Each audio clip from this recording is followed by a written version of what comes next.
तुमने देखा नहीं, बरेली शरीफ की सरजमीन पर अभी कुछ साल पहले एक जनाजा उठा था जिसे दुनिया ताजुश शरिया के नाम से जानती है। लाखों लोगों की आंखों में आंसू थे, करिया करिया से आवाज आ रही थी, ताजुश शरिया चले गए। बस्ती बस्ती से आवाज आ रही थी, ताजुश शरिया चले गए। हर इलाके से आवाज आ रही थी, ताजुश शरिया चले गए। मैंने कहा है मेरे शेख आप कहां चले गए? तो जवाब मिलता है अख्तरे कादरी खुल्द में चल दिया, अख्तरे कादरी खुल्द में चल दिया। खुल्द वहां है हर एक कादरी के लिए।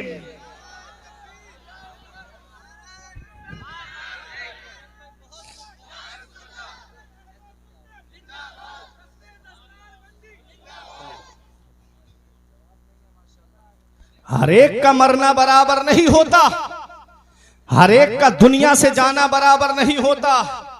कुछ अल्लाह के नेक बंदे होते हैं जिनके लिए लोग आंसू बहाते हैं, कुछ अल्लाह के नेक बंदे ऐसे होते हैं कि जिनके लिए आंसू बहाए जाते हैं। इमाम गजाली फरमाते हैं इंसान मरने के बाद कब्र में चला जाता है, अच्छा इंसान लोगों के दिलों में चला जाता है। फिर लोग उसे याद रखते हैं, अपनी गुफ्तगू में याद रखते हैं, अपनी मजलिसों में याद रखते हैं, अपनी महफिलों में याद रखते हैं। हाँ हाँ, ताजुश शरिया का जनाजा उठा था, दुनिया ने देखा कि हुजूर ताजुश शरिया बरेली को सूना करके चले गए। हुजूर ताजुश शरिया आज बरेली को सूना करके चले गए। करिया करिया से आवाज आ रही थी, ताजुश शरिया चले गए। बस्ती बस्ती से आवाज आ रही थी, ताजुश शरिया चले गए। आज दुनिया से जाने वाले बहुत है। कोई अपने दुनियादारों की मैं बात कर रहा हूं, कोई बाप का चेहरा देखकर जाता है, कोई घर वालों का चेहरा देखकर जाता है, कोई हॉस्पिटल का चेहरा देखकर जाता है। हमने कहा है मेरे शेख, ऐ मेरे ताजुश शरिया, जब आप दुनिया से गए तो आपने क्या देखा? तो फरमाते आपकी तलअत को देखा जान दी। या रसूल अल्लाह, आपकी तलअत को देखा जान दी। कब्र में पहुंचा तो देखा आप हैं, आपकी खातिर बनाए दो जहां, अपनी खातिर जो बनाया आप हैं।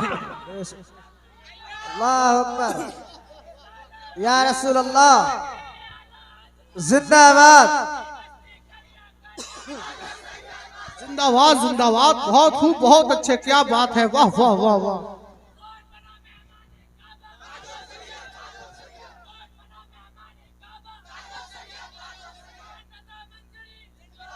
जलसा कामयाब है। हमने कहा है मेरे शेख,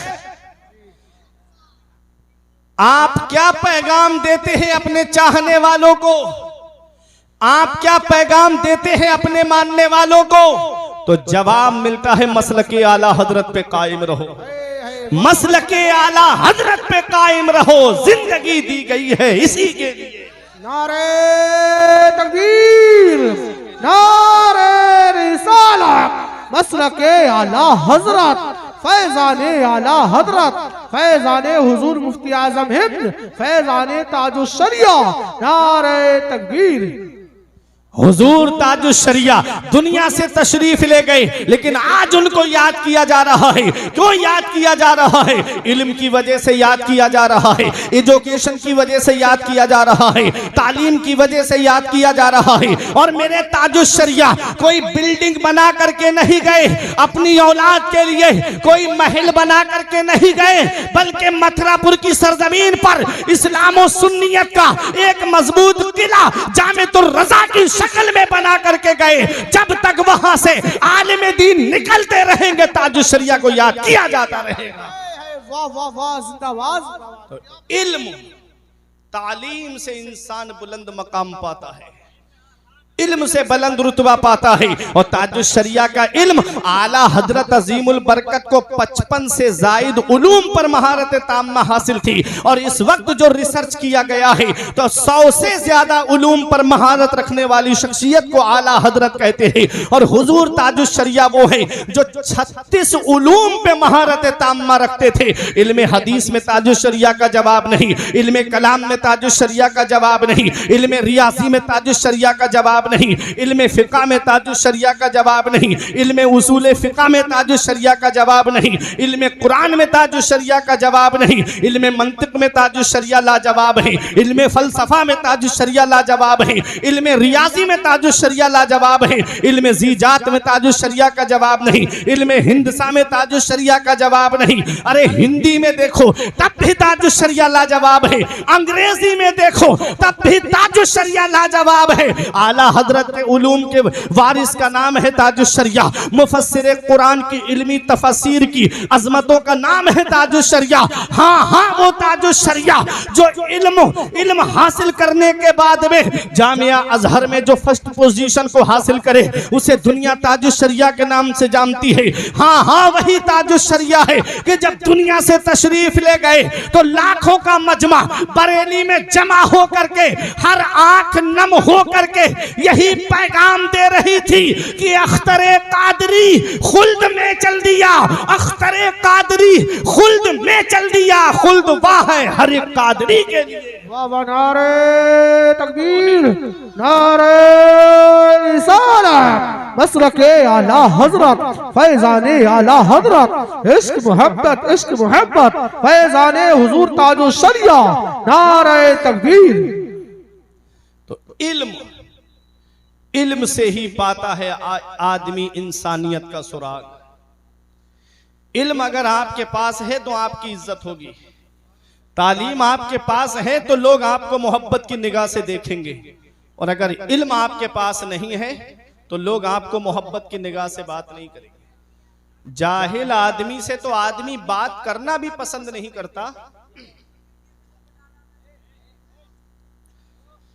अब आओ, तालीम कितनी जरूरी है। हजरत अब्दुल्ला इब्ने मसऊद रजी अल्लाह ताला अन्हु फरमाते हैं, मन अरदल इल्मा फअलैहि बिल कुरान। जो इल्म हासिल करना चाहे, जो तालीम हासिल करना चाहे, जो एजुकेशन से हम किनार होना चाहे, उसे चाहिए कि वो पहले कुरान की तालीम हासिल करे, पहले कुरान की तालीम हासिल करे। इस मदरसे में ये 3 बच्चे जो आप देख रहे हैं जिन्होंने कुरान करीम को हिफ्ज किया है, ये कुरान वो अल्लाह की किताब है, वला रतबियों वला याबिसिन इल्ला फी किताबिम मुबीन। कोई खुश्क व तर चीज ऐसी नहीं जिसका जिक्र कुरान के अंदर मौजूद ना हो, हर चीज कुरान के अंदर मौजूद है। लेकिन आज हम उसी कुरान की तालीम से दूर हो गए। वजह यह है कि अगर मेरा बच्चा हाफिज बन गया या आलिम बन गया तो वो 2 कामों में से एक काम करेगा, या तो किसी मदरसे में बैठ के पढ़ाएगा या किसी मस्जिद में इमामत करेगा। कितनी तनख्वाह मिलेगी? 5,000, 6,000, 7,000, 10,000। इतनी महंगाई के दौर में वो कैसे अपने घर का गुजारा करेगा? जहां तेल 200 रुपए के करीब हो गया हो, 185 या 190 रुपए के करीब जहां तेल मिल रहा हो, जहां चीनी 40 रुपए से ऊपर हो, जहां आटे का भी रेट बढ़ा हुआ हो। पहले ये बुजुर्ग लोग हैं जानते हैं, आदमी 100 रुपए लेके जाता बाजार, पूरा थैला भर के ले आता, फिर भी पैसे कुछ बच जाते थे।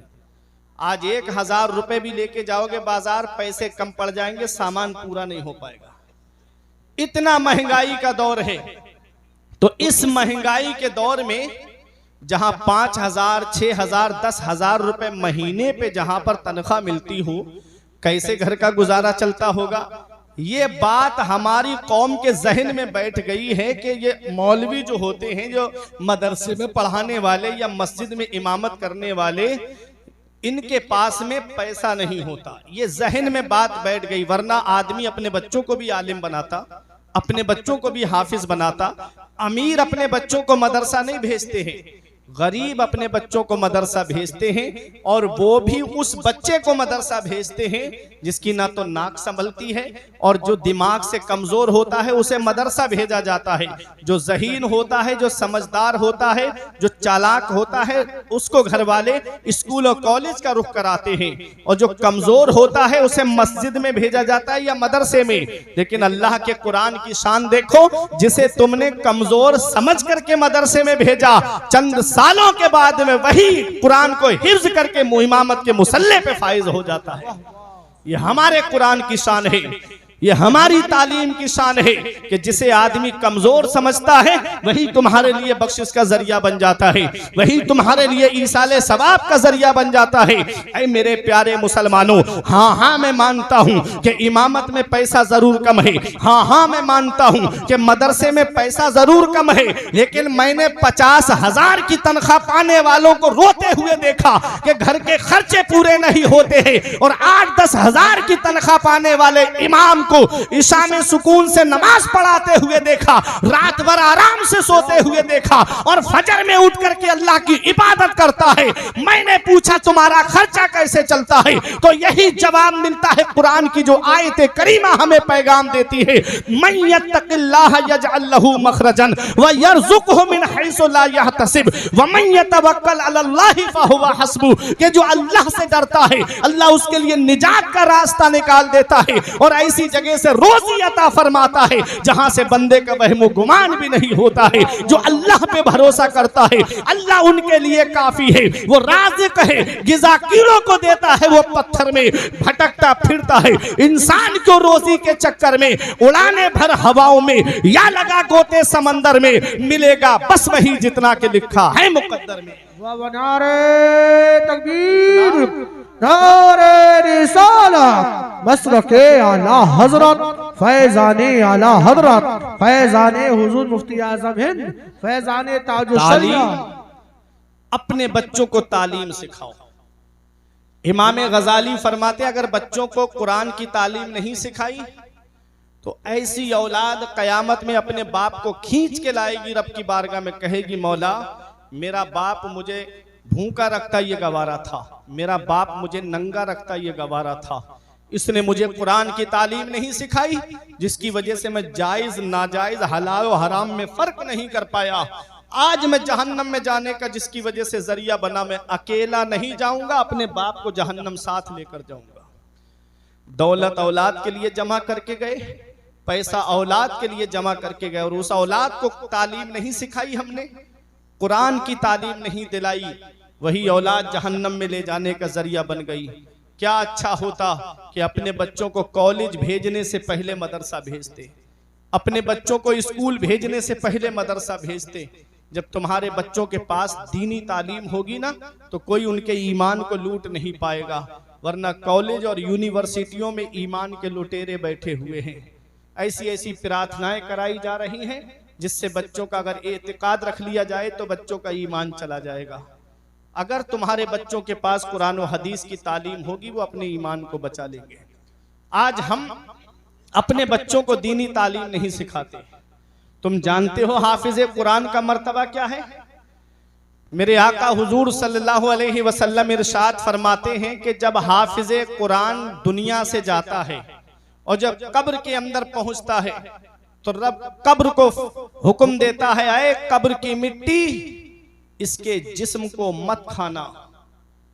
तो वो कब्र की मिट्टी कहती है मौला मैं इसके जिस्म को कैसे खा सकती हूं, इसके सीने में तो तेरा कलाम मौजूद है। ये कुरान की शान है।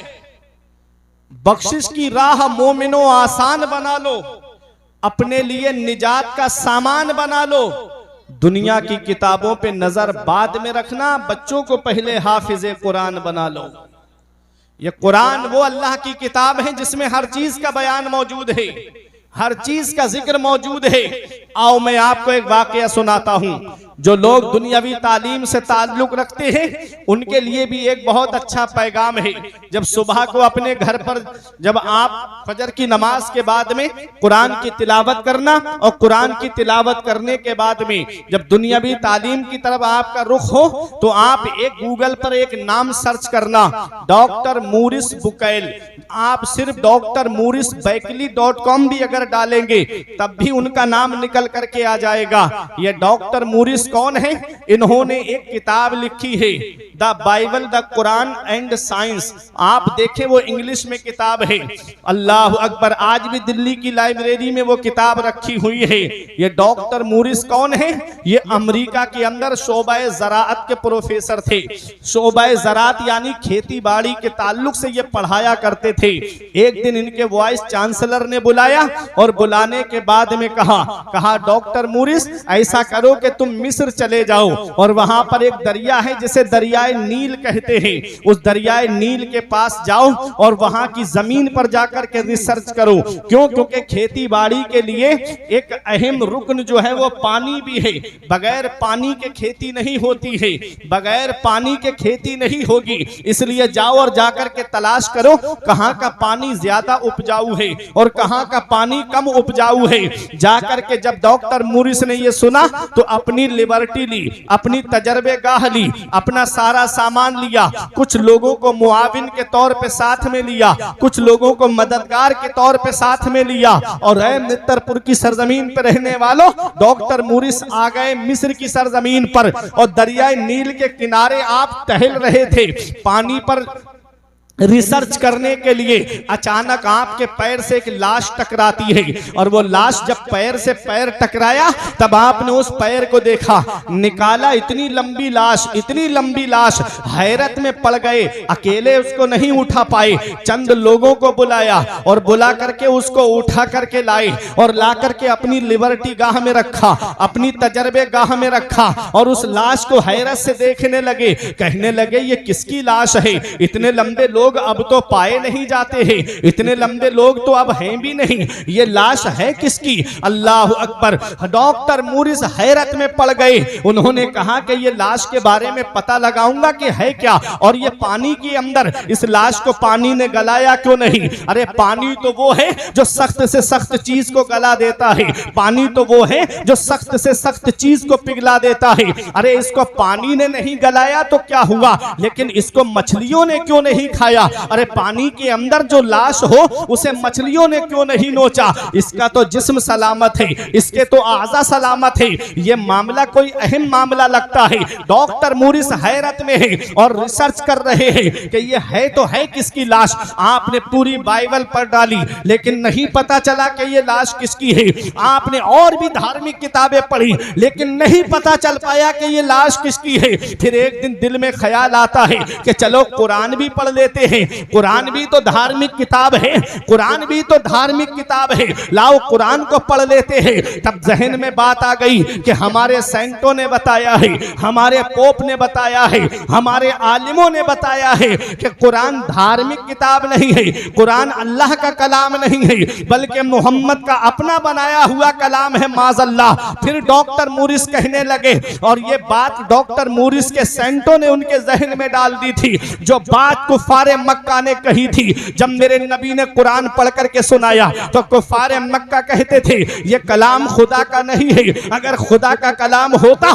तो किसी और जुबान में नाजिल होता, ये तो अरबी जुबान में है और हमारी जुबान भी अरबी है और मोहम्मद की जुबान भी अरबी है, माज़अल्लाह। वो कहते थे कि ये इनका अपना बनाया हुआ कलाम है, चंद बातें अपने हुजरे में जोड़ करके लाते हैं अरबी के वर्ड और हमको ला करके सुना देते हैं और कहते हैं कि ये अल्लाह का कलाम है। जब उन्होंने ये दावा किया कि ये अल्लाह का कलाम नहीं है तो सबसे पहला चैलेंज रब ने कुरान के 15वें पारे में फरमाया।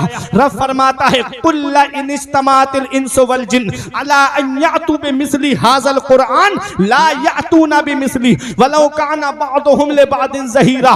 रब कुरान में फरमाता है ऐ मेरे महबूब इनसे कह दो, ये कह रहे हैं कि ये अल्लाह का कलाम नहीं बल्कि आपका बनाया हुआ है, तो इनसे कह दो कि तमाम इंसान जमा हो जाएं, तमाम जिन्नात जमा हो जाएं, अला अन यातू बिमिस्ली हाज़ल कुरान, इस कुरान के मिस्ल लाने पर रब फरमाता है इनसे कह दो कि इस कुरान के मिस्ल ले आएं। ला यातूना बिमिस्ली, हरगिज इसकी मिस्ल नहीं ला पाएंगे। वलौ काना बादुहुम लिबादिन ज़हीरा, अगरचे उनमें का बाज की मदद क्यों ना करे, अगरचे उनमें का बाज का ताउन क्यों ना करे। कुरान में रब ने चैलेंज फरमा दिया कि इस कुरान की मिस्ल बना करके ले आओ। तारीख बताती है कुफारे मक्का खामोश हो गए, फिर चैलेंज और हल्का कर दिया गया। अब 11वें पारे में दूसरा चैलेंज है, रब फरमाता है इनसे कह दो कि कुरान में 114 सूरतें हैं, 10 सूरतों की मिसल बना करके ले आए। जब नबी ने यह पैगाम सुनाया तब भी कुफारे मक्का खामोश हो गए, वो 10 सूरतों की मिसल ना बना करके ला सके। अब चैलेंज और हल्का कर दिया गया। अब पहले पारे में जो चैलेंज है वह इन कुंतुम फी रैबिम मिम्मा नज़्ज़लना अला अब्दिना फअतू बिसूरतिन मिन मिस्लिही वदऊ शुहदाअकुम मिन दूनिल्लाह।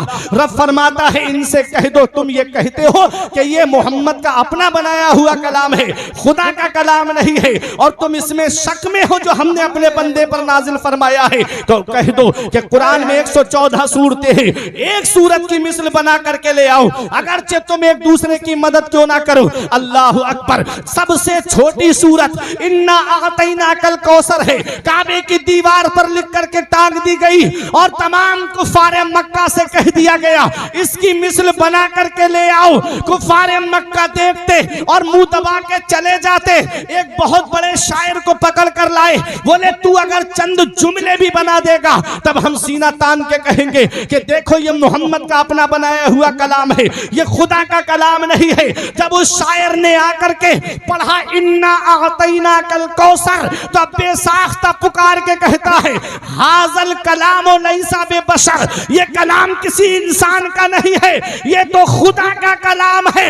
आला हजरत पुकार उठे, तेरे आगे यूं है तबे लचे फुसहा अरब के बड़े बड़े, तेरे आगे यूं है तबे लचे फुसहा अरब के बड़े बड़े, कोई जाने के मुंह में जुबान नहीं बल्कि जिस्मों में जान है। अल्लाह अकबर। हाय हाय, क्या बात है मुफ्ती साहब, कोई जवाब नहीं। जिंदाबाद जिंदाबाद।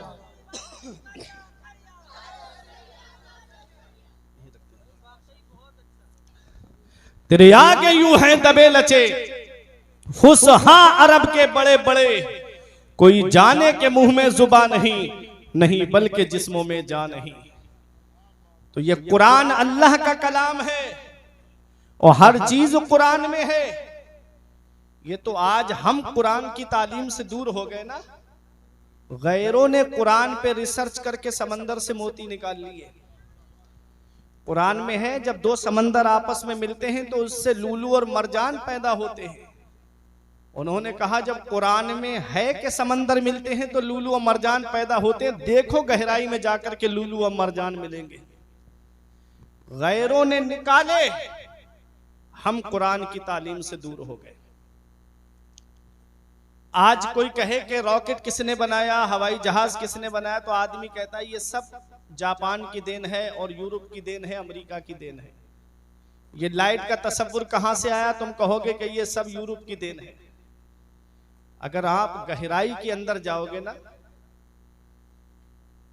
700 साल तक मुसलमानों की हुकूमत रही है स्पेन के ऊपर। आप वहां देखो मस्जिद कुर्तुबा के अंदर कैसे कैसे अजीम मुहक्किक हमारे गुजरे हैं कि जिन्होंने कुरान पे रिसर्च करके वो अजीम फार्मूले हमको अता फरमाए थे। ये सबसे पहला हवाई जहाज एक मुसलमान ही ने बनाया था जिनका नाम हजरत अब्बास बिन फरनास था, जिनका नाम बदल करके अमेरिका ने अपना नाम दिया। सबसे पहला कागज भी एक मुसलमान ने बनाया था, हजरत अब्बास बिन फरनास। और सबसे पहली घड़ी जिसमें हम टाइम देखते हैं ये हजरत यूसुफ बिन अम्र ने बनाई थी, और मस्जिद कुर्तुबा में नहीं लगाई थी बल्कि दमिश्क की जामा मस्जिद में उस घड़ी को लगाया गया था। सबसे पहला कागज भी हमने बनाया, और पहले कागज बनता था रुई से, आज कागज बनता है दरख्त से। पहले कागज बनता था रुई से, आज कागज बनता है पेड़ से, दरख्त से। पेड़ को काटा जाता है, मशीन में डाला जाता है, बारीक पीसा जाता है, केमिकल लगा करके उस पे कागज तैयार होता है। तवज्जो देना, कागज तैयार हो गया, उस पर लिखा है छोटा आ बड़ा आ छोटी ई बड़ी ABCD। उसको पढ़ने के बाद बच्चा ऊपर जाता है, फिर आला तालीम हासिल करता है। पढ़ने के बाद कोई डॉक्टर बनता है, कोई इंजीनियर बनता है, कोई मास्टर बनता है, कोई प्रोफेसर बनता है। अब जिस किताब को पढ़ करके वो ऊपर गया, उस किताब को अलमारी में रख दिया गया। वो डॉक्टर बन गया, इंजीनियर बन गया, तवज्जो देना मेरी तरफ, आईफोन चला रहा है, फॉर्च्यूनर कार से घूम रहा है, एसी रूम में बैठा हुआ है, और जिसने बनाया वो अलमारी में रखा है। बाप ने क्या किया, उस किताब को उठाया, भंगार वाले के हाथ बेच दिया, भंगार वाले ने उस किताब को दुकानदार के हाथ बेच दिया, दुकानदार ने उस किताब को अपने साइज में काटा, किसी ने समोसा रख के बेचा, किसी ने जलेबी रख कर बेची, किसी ने ब्रेड पकोड़ा रख कर के बेचा। अब आदमी जलेबी खाने के बाद, समोसा खाने के बाद उस कागज को जेब में नहीं रखता है, बल्कि उस कागज को वहीं फेंक देता है। नाली हो तो वो नाली में पड़ा है, कीचड़ हो तो वो कीचड़ में पड़ा हुआ है। तवज्जो देना मेरी तरफ, कागज की मैं बात कर रहा हूं। अब जिसने डॉक्टर बनाया वो नाली में पड़ा है, जिसने इंजीनियर बनाया वो नाली में पड़ा है, जिसने प्रोफेसर बनाया वो नाली में पड़ा है, और बनने वाला एसी रूम में बैठा है, फॉर्च्यूनर कार से घूम रहा है, आईफोन चला रहा है।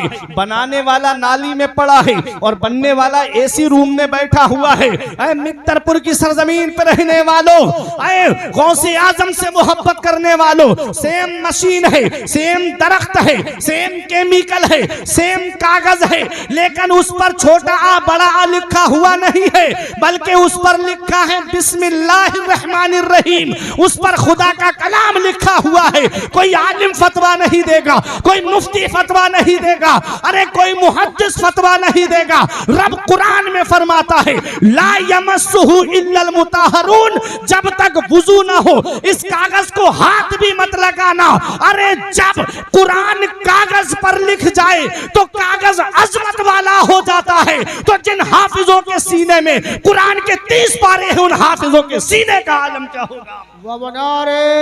तकबीर। कुरान कागज पर लिख जाए तो कागज अजमत वाला हो जाता है। कुरान जुज़दान में रखा जाए, वो जुज़दान अजमत वाला हो जाता है। कुरान जिस रहल पे रखा जाए वो रहल अजमत वाली हो जाती है। तो जिस सीने में कुरान के 30 पारे मौजूद हैं, उन सीनों की शान का आलम क्या होगा, उन सीनों के मकाम का आलम क्या होगा। अरे बख्शिश की राह मोमिनो आसान बना लो, अपने लिए निजात का सामान बना लो। दुनिया की किताबों पे नजर बाद में रखना, बच्चों को पहले हाफिज़े कुरान बना लो। नारे तकबीर, नारे रिसालत, मसलके आला हजरत, फैजाने आला हजरत, फैजाने हुजूर मुफ्ती आजम हिंद, नारे तकबीर। तो तालीम कितनी जरूरी है, एजुकेशन कितना जरूरी है। आज हमारे घरों का जायजा लिया जाए तो 5 अगर किसी के बेटे हैं तो 5 के पास अलग अलग मोबाइल होगा। शाम को देखोगे तो 5 अलग अलग चारपाई पे अलग अलग अंदाज में गाने या फिल्में देखते और सुनते हुए नजर आएंगे। ये हाल आज हमारी कौम मुस्लिम के बच्चों का है। एक जगह शादी में जाना हुआ सब, तो अफसोस हुआ, खाना सिमटने के बाद जगह जगह 5-5, 6-6 लोगों की टोली बनी हुई थी, सब मोबाइल में लगे हुए थे। आज भी उसकी क्लिप मेरे पास मौजूद है, सब मोबाइल में लगे हैं। ये कौम का मुस्तकबिल है, ये मुस्लिम नौजवान हैं। मौत का कोई भरोसा नहीं मेरे अजीजों, मौत का कोई पता नहीं कब आ जाए, किस जगह और किस हाल में आ जाए। आज बाप चारपाई पे बैठा रहे, बेटा बराबर में बैठा रहेगा, मोबाइल में लगा रहेगा, बाप से बात करना तक उसको पसंद नहीं, बाप से बात करना तक उसको नसीब नहीं होता। इतनी तौफीक नहीं है उस कि वो अपने बाप से बात कर सके, मोबाइल में लगा रहेगा। हर चीज नौजवानों गूगल पे नहीं मिलेगी, हर चीज तुमको इंटरनेट पे नहीं मिलेगी, हर चीज तुमको सोशल मीडिया पे नहीं मिलेगी, हर चीज तुमको फेसबुक, इंस्टा और व्हाट्सएप पे नहीं मिलेगी। कुछ जिंदगी जीने के सलीके माँ बाप के पास बैठने से मिलते हैं, कुछ जिंदगी जीने के तरीके माँ बाप के पास बैठने से नसीब होते हैं। इसका पता तब चलता है ना जब बाप का साया हमारे सर से उड़ जाता है। इसका पता हमें तब चलता है जब माँ का साया हमारे सर से उड़ जाता है। फिर हम तलाश करते हैं कोई हमें मशवरा दे देता। सबके मशवरे में मतलब मिलेगा आपको, कोई भी मशवरा दे उसके मशवरे में मतलब मिलेगा। दोस्तों के मशवरे में मतलब, रिश्तेदारों के मशवरे में मतलब, खानदान वालों के मशवरे में मतलब होगा। बगैर मतलब और बगैर लालच के कोई मशवरा देता है तो वो माँ बाप है जिन्हें कोई लालच नहीं होता, जिन्हें कोई मतलब नहीं होता। आज वही माँ बाप से बात करने की तौफीक नहीं होती।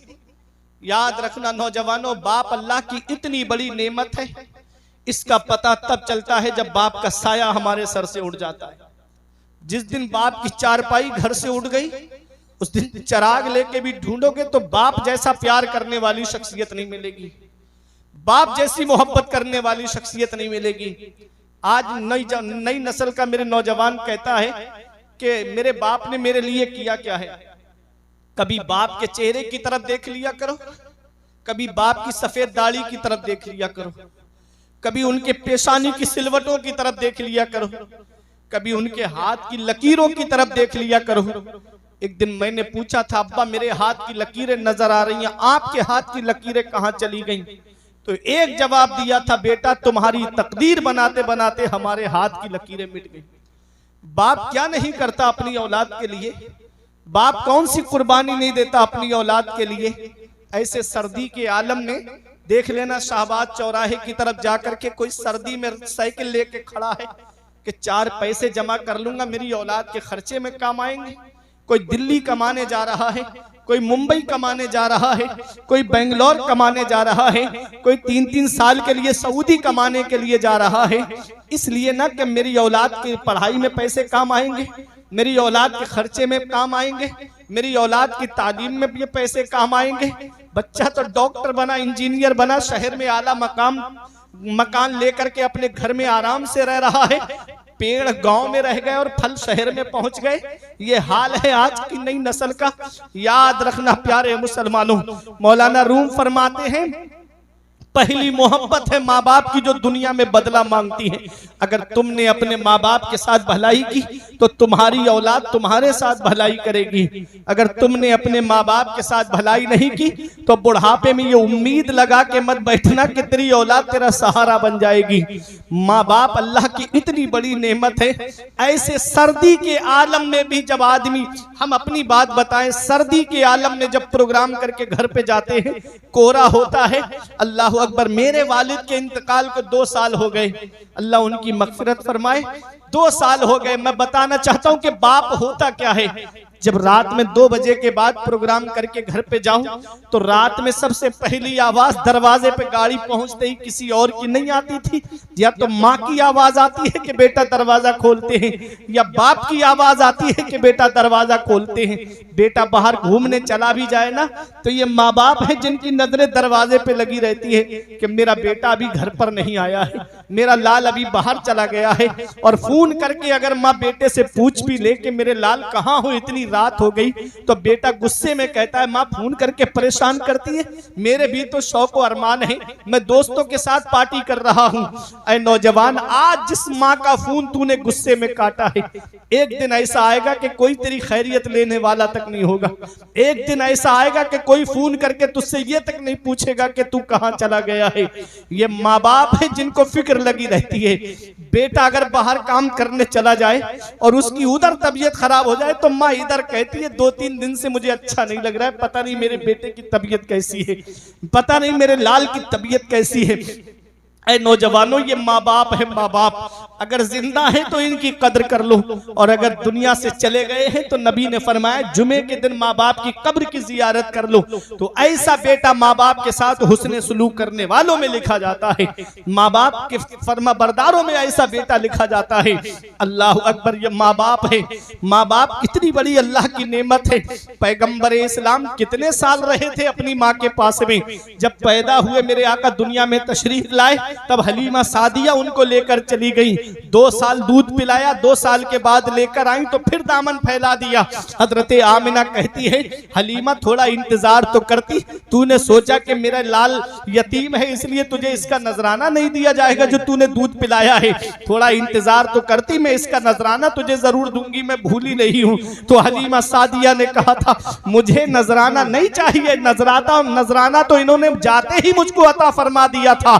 कहा कैसे? कहा जब मैं इनको लेकर के चली, मेरी ऊँटनी कमजोर थी, चल नहीं पा रही थी। जब लेकर दरवाजे पर आई तो मेरी ऊँटनी दरवाजे पर सर रख करके बैठी हुई थी, और जब मैं ऊँटनी पर सवार हुई तो औरतें जो पहले जा चुकी थी उन्हें मक्के के बाजार में पीछे छोड़ दिया और मेरी ऊँटनी आगे निकल गई। औरतें कह रही थी, हलीमा किस अमीर का बच्चा लेकर आई है, किस रईस का बच्चा लेकर आई है, तुझे सवारी किस अमीर ने दी है, क्या सवारी तूने बदल दी? तो हलीमा सादिया कहती है, मैंने कहा सवारी नहीं बदली है, बल्कि बैठने वाला सवार बदल गया है। मैं जिस रास्ते से गुजरूं रास्ते खुशबू से महक जाए। आला हजरत पुकार के कहते हैं, उनकी महक ने दिल के गुंजे खिला दिए हैं, उनकी महक ने दिल के गुंजे खिला दिए हैं, जिस राह चल गए हैं कूचे बसा दिए। वाह वाह, नारे तकबीर, नारे रिसालत, बसर के आला हजरत, फैजाने आला हजरत, नारे तकबीर, नारे रिसालत। हलीमा सादिया कहती है, इन्होंने इनाम तो मुझे उसी दिन दे दिया था जैसे ही मेरे कबीले में इनके कदम मुबारक पड़े हैं। मेरी बकरियां दूध नहीं दे रही थी, इनके कदमों की बरकत से इतना दूध देना शुरू कर दिया कि घर के सारे बर्तन भर गए। हलीमा सादिया कहती है कि जब मेरे कबीले में कोई बीमार पड़ता, अपने बच्चे को मेरे पास लेकर आती और कहती कि अपने बरकत वाले बच्चे का हाथ हमारे बच्चे के सर पर रखवा दो ताकि हमारे बच्चे शिफायाब हो जाएं। अपने बरकत वाले बच्चे के पैर का गुसाला हमारे बच्चों को पिला दो ताकि हमारे बच्चे शिफायाब हो जाएं। हलीमा सादिया कहती है, जब बच्चों की कसरत होने लगी तो मैंने नबी का पाए मुबारक एक कुएं के पानी में गुस्ल दे दिया और मैंने कहा इस कुएं से पानी भर कर ले जाओ। हलीमा सादिया कहती है कि नबी के पाए मुबारक का गुसाला औरतें ले करके जाती और बच्चों को पिलाती, बच्चे शिफायाब हो जाते।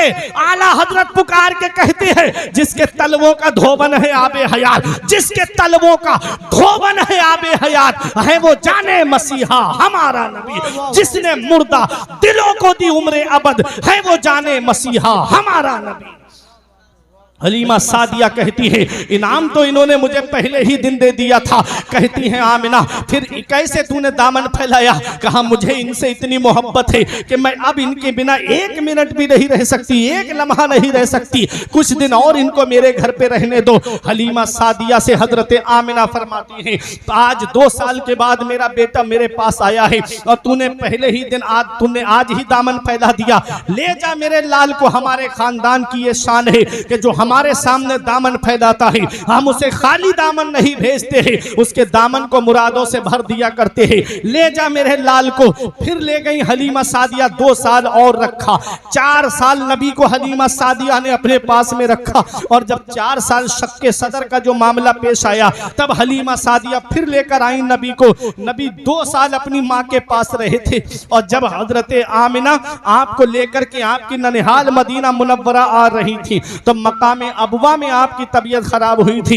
हजरत आमिना जब बीमार हुई, कोई आम खातून बीमार नहीं हुई है, कबीला कुरैश की एक मुअज़्ज़ज़ खातून बीमार हुई हैं। अल्लाह अकबर, काफिला ठहर गया, रुक गया, लेकिन तबीयत में कोई सुधार नहीं। अल मुख्तसर कि हलीमा सा हजरत आमिना पर वो वक्त आया जो सब पे आना है, वो घड़ी आई जो सब पे आनी है, वो टाइम आया जो सब पे आना है, वो लम्हा आया जो सब पे आना है। जब जाकनी का आलम तारी हुआ, नबी ने देखा माँ का साया सर से उठने वाला है, मुशफिका माँ का साया सर से उठने वाला है। नबी ने अपनी माँ के सर को अपने मुबारक जानू पे रख लिया। नबी अपनी माँ का सर दबाने लगे। जन्नत की हूरों ने कहा, आका हमें इजाजत दे दें, हम आपकी माँ की खिदमत करें। तो नबी का किरदार बोल रहा था, नबी का कैरेक्टर बोल रहा था, नबी का अखलाक बोल रहा था। माँ की खिदमत का हक नर्सों नौकरानियों की ड्यूटी लगा के अदा नहीं होता है। माँ की खिदमत का हक तब अदा होता है जब बेटा खुद अपनी माँ की खिदमत करता है। नबी अपनी माँ का सर दबा रहे हैं, आंखों से आंसू निकले, हजरत आमिना के चेहरे पर गिरे। हजरत आमिना ने आंखें खोल के देखा, अपना हाथ नबी के चेहरे अनवर पर फेरते हुए कहा, मत रो मेरे लाल, तू आंसू मत बहा, तू रोने के लिए नहीं आया है बल्कि रोते हुओं को हंसाने के लिए आया है। आंसू मत बहा मेरे लाल, तू आंसू बहाने के लिए नहीं आया है बल्कि बहते हुए आंसुओं को पोंछने के लिए आया है।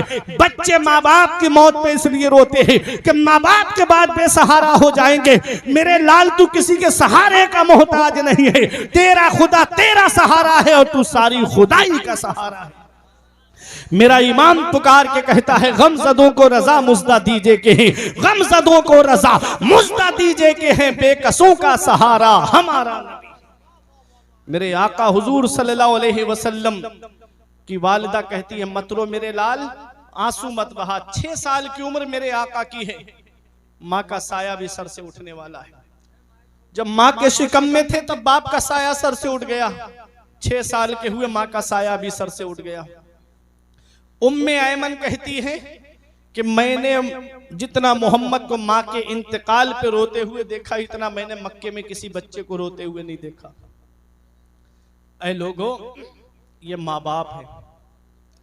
मेरे आका हुजूर सल्लल्लाहु अलैहि वसल्लम अपनी वालिदा के इंतकाल पे आंसू बहा रहे थे। मेरे आका हुजूर सल्लल्लाहु अलैहि वसल्लम की उम्र शरीफ 6 साल की है, माँ के इंतकाल पे फूट फूट करके मेरे आका रो रहे थे।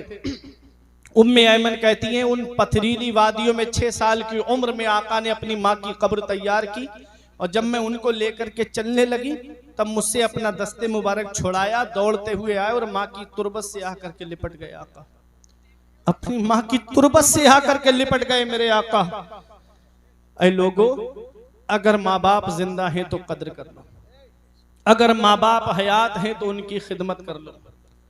जिस दिन माँ बाप की चारपाई घर से उड़ जाती है, उस दिन एहसास होता है कि आज हम कितनी बड़ी नेमत से महरूम हो गए, आज हम कितने बड़े साये से महरूम हो गए।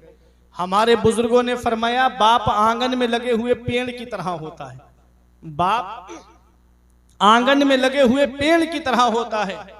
जो शिद्दत की गर्मी पड़ती है, शिद्दत की धूप पड़ती है, आदमी पेड़ के नीचे बैठे उसे आराम मिल जाता है, पेड़ के नीचे कुर्सी बिछा के बैठे सुकून मिल जाता है। हमारे बुजुर्ग फरमाते हैं बाप आंगन में लगे हुए पेड़ की तरह होता है। जिस दिन ये पेड़ आंगन से उखड़ गया, उस दिन धूप भी परेशान करेगी, गरम गरम लू के थपेड़े भी परेशान करेंगे। ऐ ज़िया माँ बाप के साये की ना कदरी ना कर, ऐ ज़िया माँ बाप के साये की ना कदरी ना कर, धूप काटेगी बहुत जब ये शजर गिर जाएगा। जिस दिन ये पेड़ आंगन से उखड़ गया, उस दिन धूप भी परेशान करेगी, गरम गरम लू के थपेड़े भी परेशान करेंगे जी। और जब बाप जिंदा होता है, बुजुर्ग है, कुछ ना करे, सिर्फ चारपाई पे बैठा रहे, खानदान वाले भी मोहब्बत से बात करते हैं, रिश्तेदार भी मोहब्बत से बात करते हैं, पास पड़ोस वाले भी मोहब्बत से बात करते हैं। और जिस दिन औलाद के ऊपर से बाप का साया चला जाए, तो कभी जमीन के बंटवारे के नाम पे लड़ाइयां शुरू, कभी खेत की मेंढों के नाम पे लड़ाइयां शुरू, कभी पेड़ लगा दिए मेड़ों पर, उस पेड़ों के नाम पे लड़ाइयां शुरू, कभी घर के बंटवारे के नाम पे लड़ाइयां शुरू।